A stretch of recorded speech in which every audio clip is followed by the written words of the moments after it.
Good! Oy! Coach Gun! Taray, dami nating mga ano dyan. Dami naman yan. Parang re-rest back tayo ah. Wow!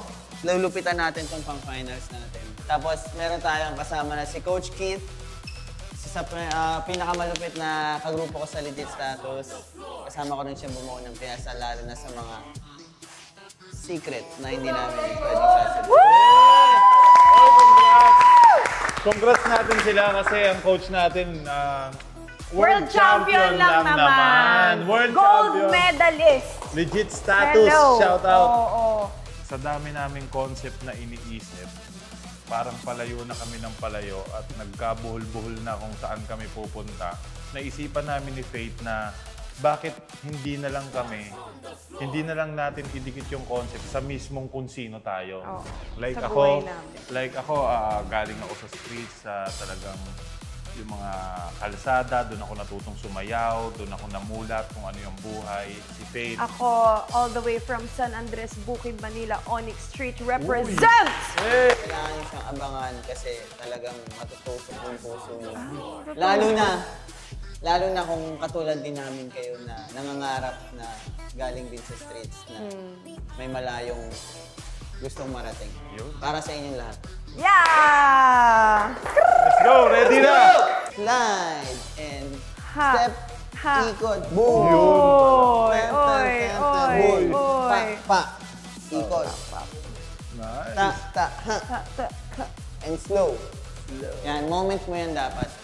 1, 2, 3, 4, 5, 6, 7, 8, boom! Tugda ka! Slow, yes. Yan. Ganda. 5, 6, 7, 8. 1, 2, 3, 4, 5, 6, 7, 8.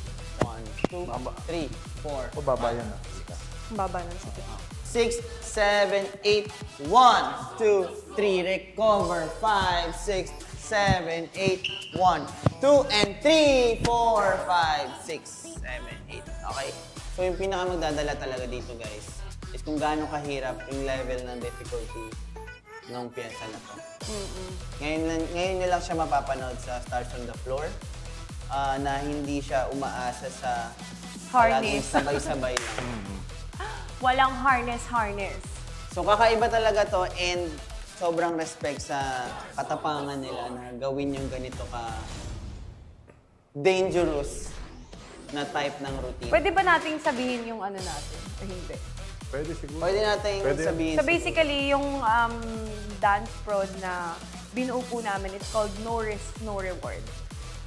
So, syempre sa buhay natin, di ba? Kung yung mga madadaling bagay na napunta sa atin, hindi siya ganun ka-fulfilling eh. Pag talagang tinodo mo talaga yung difficulty level, ang sarap after pag nagawa mo siya lahat.